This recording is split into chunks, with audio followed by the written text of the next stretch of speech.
Yes, j'espère que tu vas bien, que tu as la forme. Bienvenue sur cet épisode de Arrête d'enfiler les perles.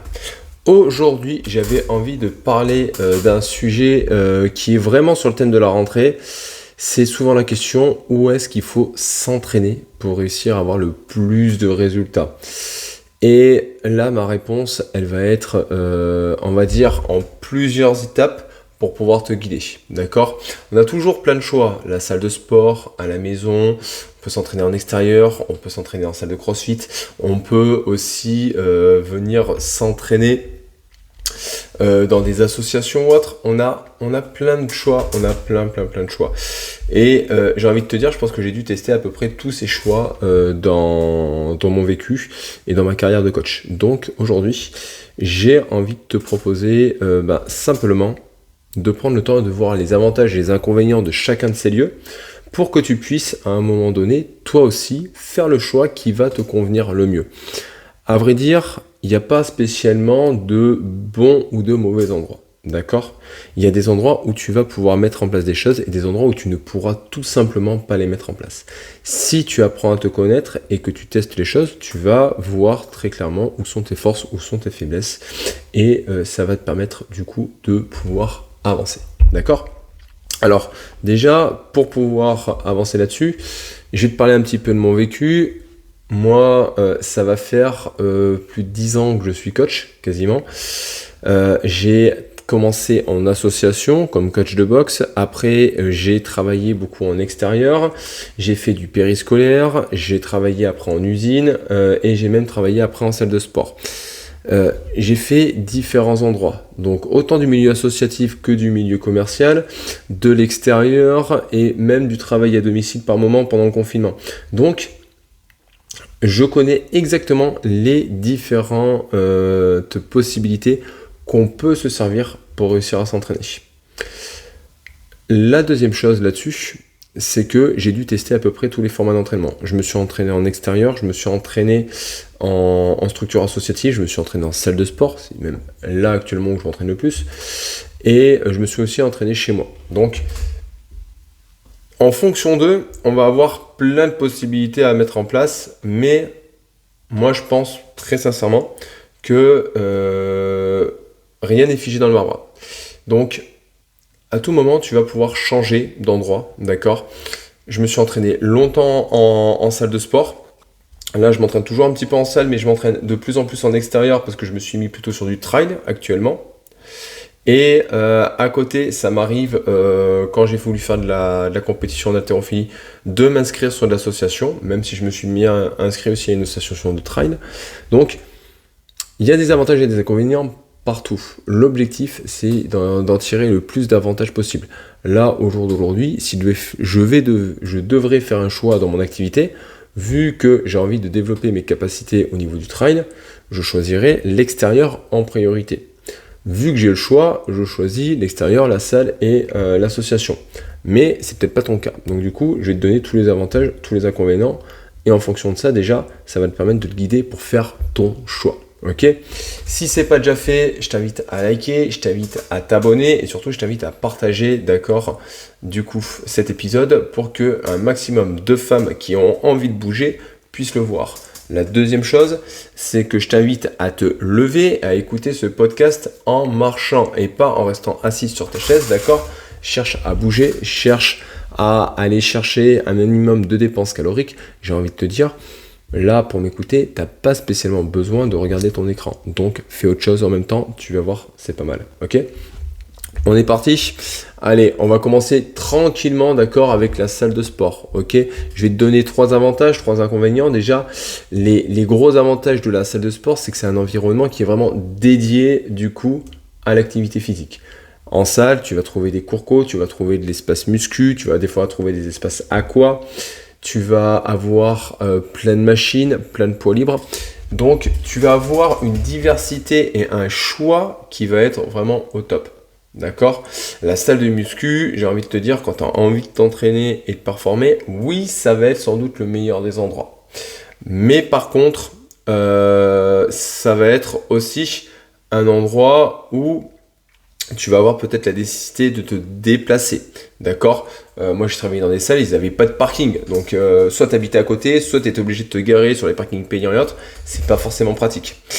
Ça peut être aussi intimidant. Moi, j'entends énormément de femmes qui me disent ouais, Jérôme, j'ai pas envie de m'entraîner en salle de sport parce qu'en fait, quand je passe la porte, à part me réfugier dans un petit coin ou sur l'espace tapis et marcher avec un casque, je ne fais rien d'autre parce que je n'ose pas me mettre au milieu de l'espace de muscu.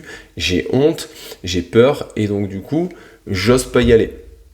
Ok, et la troisième chose qui arrive très souvent, c'est aussi la fréquentation, parce qu'en heure de pointe, bah, tu te retrouves, moi typiquement, qui bossais pendant 1 an dans un Basic Fit, quand c'était l'heure de pointe, c'était la jungle, le machin, tu devais faire la queue pour utiliser du matériel, du coup, il fallait changer ta séance, tu devais tronquer tes temps de repos et autres, c'est pas pratique, d'accord? Mais par contre, moi personnellement, la salle de sport, je trouve ça très pratique parce que je sais m'organiser pour pouvoir travailler dedans. Je travaille principalement avec des poids libres, donc j'arrive facilement à m'entraîner. Et aussi le gros avantage là-dedans, c'est que en fait, si un exercice ne me va pas, j'ai toujours la possibilité de changer cet exercice. Et ça, c'est ce qui est bien aussi avec mes coachés, c'est que quand elles sont dans une salle de sport, automatiquement c'est beaucoup plus facile pour moi parce que si une machine n'est pas disponible, elles ont forcément des options pour en avoir d'autres. Ou si un exercice n'est plus faisable pour X ou Y raison, j'ai forcément d'autres choix, d'autres possibilités à leur proposer. Et ça, c'est vraiment très très pratique. Pour le côté intimidation qu'on peut avoir en salle de sport, j'ai envie de te dire, en salle de sport, la plupart du temps, maintenant, et je trouve ça dommage, les gens ont tous leur écouteur, les gens sont tous dans leur bulle, et personne ne s'occupe de toi. Tout le monde s'en fout de toi, en fait, à proprement parler. À tel point que dans les salles de sport, tellement les gens s'en foutent de toi, tu es dans des salles où même les coachs, maintenant, sont dans un bureau et ne foutent rien. Moi, quand je vois des Basic Fit où il y en a qui font n'importe quoi dans la salle et que le coach, il n'est pas là pour dire « Attends, là tu fais n'importe quoi, je vais te montrer », moi je trouve ça honteux. D'accord? Donc si tu es dans une salle et que dans la salle, les coachs ne passent pas sur le plateau de temps en temps pour discuter, pour dire bonjour et pour corriger, j'ai envie de te dire, déjà, change de salle, c'est pas une bonne salle. Ok? Moi, c'est mon avis personnel. Même quand je m'entraîne, je ne peux pas laisser une personne faire n'importe quoi dans la salle. On risque de se blesser. Ok? Donc, ça, c'est les premières choses à retenir. Voilà, en salle, l'avantage, c'est que tu peux faire que ça. Ok? Tu as du choix de matériel, donc tu as toujours le choix de t'entraîner et tu as la possibilité de faire des cours co. Ça, c'est top. Le problème, c'est qu'il va falloir que tu te déplaces, ça c'est sûr, à moins que tu habites juste au-dessus de la salle, évidemment. Ça peut être intimidant parce qu'il y a des gens, ok, mais ça, on a vu que, personnellement, tout le monde s'en fout de toi. Et des fois, en fonction de l'heure de pointe, ça peut pas être très très pratique. La deuxième solution qu'il peut y avoir, c'est l'association. D'accord? Le système associatif. Alors, il y a des salles de sport qui sont associatives, qui sont très bien. Moi, j'aime bien ce système-là de temps en temps parce que les associations, c'est souvent une ambiance très familiale. Moi, j'ai monté ma propre association il y a quelques années de ça, que je n'ai plus. C'est vraiment une ambiance familiale, on se fait des repas, tout le monde se connaît, tout le monde s'appelle par son prénom. Donc ça, c'est vraiment cool.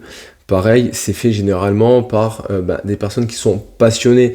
Moi, c'était mon cas, j'adorais apprendre, j'adorais pratiquer.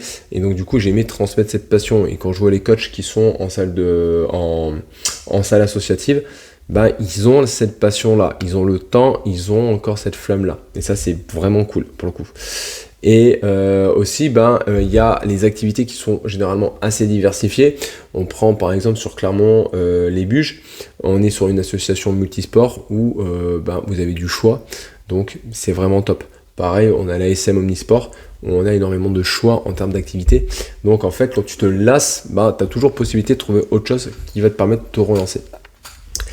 Le petit souci qui vient se poser là-dessus, c'est que dans beaucoup d'associations, on est sur des associations bénévoles. C'est-à-dire que le coach n'est pas forcément rémunéré, d'accord? La grande mode, c'est les coachs de Zumba, qui étaient là passé un temps. Et il y a énormément de coachs de Zumba en fait qui ne sont pas professionnels et donc du coup on est sur des coachs bénévoles, d'accord. Le problème du coach bénévole, c'est que tu penses bien que Jean-Michel qui est boulanger la journée et qui fait coach de cardio training le soir, il va pas avoir les mêmes compétences et la même expertise que moi qui suis coach professionnel depuis plus de 2 ans et il va pas avoir la même expertise sur des pathologies ou sur les femmes que moi qui suis spécialisé dans les femmes depuis plus de 2 ans sur de la perte de poids. Donc on est là sur la limite, c'est qu'on est sur des coachs qui vont être très généralistes et pas forcément professionnels, donc du coup qui pourront faire des erreurs par moment, d'accord, de bonne foi, c'est pas leur faute, c'est juste qu'ils n'ont pas les connaissances, ils n'ont pas l'expérience, d'accord. Attention, une nouvelle fois, je ne mets pas tout le monde dans le même sac, d'accord, il y a des coachs professionnels qui interviennent dans l'association, soyez rassurés. La deuxième chose, c'est que en termes d'équipement, on va vite être limité, d'accord. Bah ouais, t'es sur une salle où le matériel va être généralement vieillissant, c'est là où tu vas retrouver des trucs avec des chaînes, tu vas retrouver des haltères avec des lestes de cheville, tu vas retrouver des choses comme ça. C'est bien pour faire du renfort, c'est bien pour certaines choses, mais par contre, voilà, dès que tu vas rentrer dans certaines choses, dans certaines techniques, dans un certain niveau, et que tu as envie de te faire plaisir, bah, en fait, le matériel, vu qu'il n'a pas de qualité, bah, automatiquement, tu vas te retrouver coincé, en te disant, mais je comprends pas comment elle fonctionne cette machine, ou c'est grippé, ou c'est ci, ou c'est ça. Ça, c'est un fait, d'accord ? Si à côté, t'en fous un peu et que t'es un peu comme moi, tu travailles qu'avec des poids libres, j'ai envie de te dire, une barre c'est une barre, des poids c'est des poids, on se prend pas la tête. L'autre chose qu'on va retrouver par contre en association qui peut vraiment être dérangeant, c'est sur les amplitudes horaires. On va être sur des amplitudes horaires vraiment limitées et on va être généralement fermé pendant les vacances scolaires, ce genre de choses. Donc du coup, quand toi, tu as peut-être plus de possibilités de venir, c'est là où l'association n'est pas disponible. Donc c'est là aussi où tu vas avoir une limite avec l'association. Mais par contre, si tu as envie de faire que pendant la période scolaire, ça peut être une bonne solution. L'entraînement à la maison. L'entraînement à la maison, ça c'est quelque chose que aussi beaucoup de mes coachés choisissent. Pourquoi ? Parce que c'est une économie de temps. Tu n'as pas besoin de te déplacer. Tu arrives chez toi, tu prends ton matos, tu y vas. Tu as envie de faire du sport juste j'ai envie de te dire, en culotte et en t-shirt parce que tu n'as pas envie de mettre de short. Tu peux. Tu es dans ton intimité. Personne ne va te regarder, d'accord ? Donc tout va bien. À la limite, tu es comme moi, tu vas voir mon chien et le chat qui vont passer. Ça va le faire. Donc, grosse économie de temps, tu es dans ton petit cocon de sécurité, donc tout va bien. Et l'avantage, c'est que tu peux t'entraîner partout parce que j'ai envie de te dire, tu auras toujours un toit sur la tête. Donc, tu vas pouvoir t'entraîner chez toi, même si tu pars en vacances. En fait, les exercices que tu auras fait là-bas, chez toi, tu pourras les retrouver aussi en vacances. D'accord ? Le problème là-dessus, par contre, c'est souvent le manque de matériel à disposition. D'accord ? C'est-à-dire qu'en termes d'exercice, on va vite se retrouver coincé parce que j'ai envie de te dire, à moins que tu achètes tout le matériel de base chez toi, tu ne pourras pas faire tous les exercices possibles et imaginables. Donc c'est souvent du système D, du bricolage et beaucoup d'imagination. J'ai envie de te dire, quand tu as envie de t'entraîner à la maison, quand tu n'as pas de coach, c'est encore plus compliqué parce que du coup en fait, autant le coach, il va avoir de l'expérience, il va avoir l'imagination pour trouver des solutions, autant toi, toute seule, ça va être un petit peu compliqué et ça risque d'être un petit peu toujours la même chose. Et au bout d'un moment, tu vas t'ennuyer. Et vu que tu vas t'ennuyer, tu vas arrêter. Et ça, c'est souvent le cas. L'autre chose aussi qui est compliquée, c'est pour augmenter les charges. Comme je te l'expliquais sur la perte de poids ou autre, tu as besoin d'avoir ce qu'on appelle une surcharge progressive. La surcharge progressive, c'est quoi ? C'est à un moment donné rendre l'exercice un peu plus dur, un peu plus intense au fil des jours, au fil des semaines, pour que tu puisses progresser dessus. Le problème à la maison, c'est que tu ne vas pas pouvoir augmenter les charges indéfiniment. D'accord ? Au bout d'un moment, tu vas te retrouver coincé parce que le sac à dos, il ne peut pas rajouter plus, tu n'as pas plus de poids et autres, et donc du coup, ça va faire pareil, un effort d'imagination pour pouvoir intensifier l'exercice sans pour autant augmenter la charge. Donc pareil, quand tu n'as pas de coach, c'est un peu compliqué. Et l'autre chose qui est vraiment très compliquée, c'est qu'à la maison, tu as toutes les distractions qui vont avec. Tu as le chien qui passe, tu as le gamin, tu as le mari, tu as vu que c'était un peu sale par terre, tu as fait des pompes, tu as vu qu'il y avait des poils sous le canapé. J'en passe et des meilleurs. Et donc du coup, des fois, tu es un peu déconcentré et distrait par autre chose. Et donc du coup, ça va te trouver des bonnes excuses pour ne pas mettre les choses en place. Donc c'est là où il va y avoir un gros travail de discipline à mettre en place et de discipline dans ton environnement aussi, parce que si tu t'entraînes et que ta famille est présente, leur expliquer que voilà, pendant que maman s'entraîne, de telle heure à telle heure, s'il n'y a pas le feu dans la baraque, vous me foutez la paix, vous me laissez m'entraîner et je reviens après frais et dispo. D'accord? Donc ça, c'est aussi éduquer les membres de la famille qui sont autour pour pouvoir avoir, à un moment donné, la possibilité de s'entraîner. D'accord? Le j'ai pas le temps, ça n'existe pas. C'est à un moment donné, j'ai envie de te dire, à la maison, quel est ton gamin pendant 30 minutes devant la télé, ça va pas le tuer. Ne pas t'entraîner pendant 30 minutes, à long terme, il y a moyen que ça te tue quand même un tout petit peu. Donc du coup, j'ai envie de te dire, laisse-le regarder un épisode de Pet Patrouille, fais ta séance et on en reparle. D'accord? La dernière possibilité que tu vas pouvoir trouver, ça va être en extérieur, l'outdoor. Ok. Ce qui est plutôt cool, c'est que tu as juste à chausser tes baskets en avant, tu es en contact avec la nature. Ok, ça te permet aussi de te vider la tête. Donc c'est vrai que ça c'est très pratique. Moi j'aime beaucoup. Tu peux faire ton cardio en commençant à courir, puis après tu fais des spots, d'accord? Moi j'aime bien faire ça quand je suis en déplacement, quand je veux visiter un endroit. Je cours, je trouve un banc, je fais un premier exercice, je cours, je trouve des escaliers, je vais faire un autre exercice, et ainsi de suite, et je vais me trouver 4, 5, 6, 7, 8, 10 postes comme ça de travail qui vont me permettre de m'entraîner et qui vont me permettre de continuer à bouger, d'accord? Je le fais en courant, tu peux le faire en marchant, ça fait pareil, mais ça te permet de faire un entraînement. D'accord? La deuxième chose, c'est que tu vas, comme je le disais, trouver différents terrains. Tu vas pouvoir courir sur du bitume, tu vas pouvoir courir en extérieur, sur du gazon, tu vas pouvoir courir sur du caillou. Et du coup, ça va te permettre à ton corps de s'adapter et de devenir plus fonctionnel.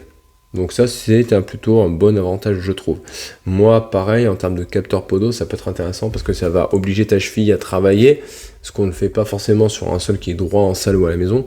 Donc c'est plutôt cool. Par contre, les gros inconvénients qui vont avec, c'est que tu es dépendant de la météo. Donc il pleut, ça va être compliqué, il froid, ça va être compliqué, il va falloir des vêtements qui vont avec et autres. Donc ça va être ça un petit peu le changement, c'est qu'à un moment donné, ça va te demander des fois un peu de motivation. Quand il fait -3 dehors, mettre chaussettes et baskets et être parti de faire ta séance. Mais j'ai envie de te dire, moi perso ça me dérange pas, mais il faut kiffer, ça c'est clair.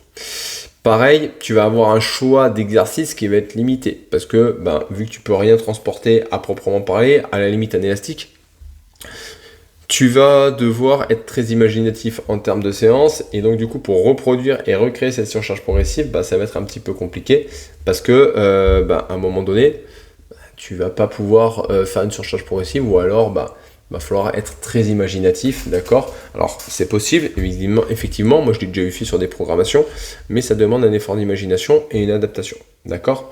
Dernier gros inconvénient d'être en extérieur, c'est que, je vais prendre Clermont, en fonction des quartiers, tu vas avoir plus ou moins des abrutis qui vont se balader. D'accord? Donc en fait en termes de sécurité, quand tu es une femme et que tu es en tenue de sport, j'ai envie de te dire, moi je comprends qu'il y en ait certaines qui courent avec des bombes lacrymo, hein, ou qui me disent non, je veux pas faire d'exercice en extérieur toute seule, parce que en fait il y a tellement de cons et tellement de blaireaux de nos jours et de tarés que j'ai envie de te dire, c'est un peu normal que tu ne te sens pas forcément en confiance en extérieur. Accessoirement là-dessus, j'ai envie de te dire, fais un petit peu de sport de combat, cours un peu plus vite, ou tout simplement tu amènes ton conjoint ou tu pars avec une copine, et franchement ça se passe bien, d'accord? Mais je peux comprendre qu'en extérieur c'est pas toujours évident. Moi en tant que mec je suis pas dérangé. Après j'ai envie de te dire, généralement je suis plutôt dans des forêts et dans des clairs de forêt ou des montagnes, donc ils sont pas trop à cet endroit là, mais c'est vrai que courir en centre-ville, je comprends qu'il y en a qui veulent pas courir. Là, en résumé, tu as toutes les options, d'accord? Si tu as envie vraiment d'être dans un environnement dédié, je te conseille soit la salle, soit la sauce. Si tu as envie d'être sur quelque chose où tu as plus de flexibilité et de liberté, je te conseille d'être à la maison ou en extérieur, ok? Et je te conseille de choisir les options qui te conviennent le mieux, là où tu penses que tu pourras faire le plus d'activité physique possible. Personnellement, travailler un petit peu en salle de temps en temps, ça peut être cool, d'accord? Ça te permet de changer, mais si tu es vraiment réfractaire à la salle, et quand je dis vraiment réfractaire, c'est que tu as déjà essayé plus d'1 an en faisant des programmations, d'accord? Je suis allé à la salle, j'aime pas ça parce que tu es allé dans un Basic Fit et que tu faisais que du tapis, oui, c'est normal que tu n'aimes pas ça. J'ai envie de te dire, quand tu es dans ce mood-là, achète un tapis, cours chez toi. D'accord? Ou alors cours en extérieur. Mais je vais à la salle, j'aime pas ça. C'est vraiment, je suis allé à la salle, je me suis fait coacher, j'ai fait des exercices, j'ai fait une programmation. Je n'aime pas être dans une salle, je me sens enfermé, ça me va pas. Ok, je l'entends. Par contre, je vais à la salle, j'aime pas ça parce que tu as fait que ton 20 minutes rameur, 20 minutes vélo, 20 minutes tapis. Non, c'est pas que tu n'aimes pas la salle, c'est simplement que tu as été mal coaché, tout simplement. Ok. Une des choses qu'on vient de sortir, par contre, et là, je sais que tu vas avoir l'idée en tête, tu dis oui, mais Jérôme, t'as pas parlé d'argent. Et c'est totalement vrai, volontairement, je n'ai pas mis ni en avantage ni en inconvénient le budget pour le choix. Pourquoi ?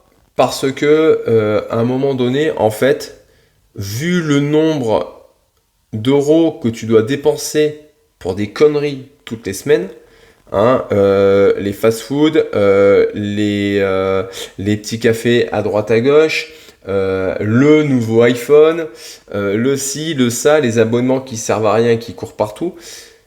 Le budget pour une salle de sport, il va naviguer entre 25 et 50 balles par mois. J'ai envie de te dire, si tu n'es pas en capacité de mettre 25 à 50 balles par mois dans une salle de sport et que c'est ça ton frein, c'est que toujours pour l'instant tu n'as pas encore trop compris comment ça se passe et que tu n'es pas vraiment motivé. D'accord ? Pourquoi ? Parce qu'à un moment donné, tu n'aimes pas la salle pour les raisons que je t'ai expliquées. Je l'entends, je le comprends. Tu me dis, je vais pas en salle parce que j'ai pas le budget. J'ai envie de te dire, là, tu es en train de te jouer de la flûte. D'accord ? C'est comme quand tu dis, je vais pas en salle parce que j'ai pas le temps. Là, tu es en train de te jouer de la flûte. Tu as toujours le temps. D'accord ? Et tu as toujours le budget pour rentrer dans une salle de sport. Le seul souci qui vient se poser, c'est que tu n'as pas envie d'allouer du budget là-dessus. D'accord ? Sois honnête avec toi, tu vas voir, ça va t'aider. Pourquoi ? Parce qu'à un moment donné, 25 balles, grosso modo, c'est tu vas au McDo ou tu vas au kebab, t'as payé 25 balles pour bouffer, d'accord ? Donc le budget te l'a, ok ? Quand je vois le nombre de personnes qui ont les derniers iPhones, qui ont des forfaits à la con, qui cumulent des abonnements qui leur servent à rien, j'ai envie de te dire, tu as le budget pour aller en salle de sport, largement. C'est simplement que tu n'as pas envie de mettre de l'argent là-dedans. Sois honnête avec toi, mais à un moment donné, de nos jours, le budget n'est pas un critère de choix pour aller dans une salle de sport. Tu veux aller dans une salle de sport, tu as largement le budget, quoi qu'il se passe. D'accord ? Va falloir faire des efforts sur quelque chose, mais c'est pas parce que tu n'as pas de budget que tu vas pas en salle de sport, c'est parce que tu mets ton budget sur autre chose. Ok ? La deuxième chose que je n'ai pas parlé, ce sont les petits studios et surtout les studios d'EMS, d'accord ? Les studios d'électrostimulation. Pourquoi j'en ai pas parlé ? Parce que j'en ai parlé dans un ancien podcast, c'est de la merde. Je m'explique, à un moment donné, ils jouent sur le côté, tu vas faire 20 minutes de sport, ça va compter comme 4 heures. Je suis désolé, à un moment donné, arrêtez de jouer de la flûte, arrêtez de croire aux mouches qui pètent. Arrêtez de vouloir enfiler des perles, absolument. D'accord ? Le MS a là un intérêt si tu es sportif et que tu veux compléter tes séances avec autre chose. Ok. Mais par contre, ce n'est pas l'alpha et l'oméga quand tu souhaites perdre du poids et faire une reprise d'activité physique. Si tu as 20 minutes à consacrer, économise ton argent là-dedans et à la limite, fais 20 minutes de sport à la maison ou va courir 20 minutes. Tu auras les mêmes effets, voire même un peu plus, je pense. D'accord ? Mais j'aimerais bien que tu prennes cette conscience-là que 20 minutes de sport avec des électrodes, oui, tu auras bien transpiré, oui, tu vas te sentir bien, mais alors personnellement, en termes de performance, que dalle. Et en termes de perte de poids, tu n'auras pas fait 4 heures de sport, je te rassure aussi. Donc voilà, ce podcast est terminé. Je t'encourage de nouveau à liker, à partager, à me poser tes questions parce que j'ai peut-être laissé des choses en suspens et il n'y a pas de souci, n'hésite pas. Pose-moi tes questions, j'y répondrai avec un grand plaisir. Dans tous les cas, on se retrouve la semaine prochaine pour un nouveau sujet. Donc tu likes, tu partages, tu commentes si tu as des questions et surtout, rappelle-toi, arrête d'enfiler des perles.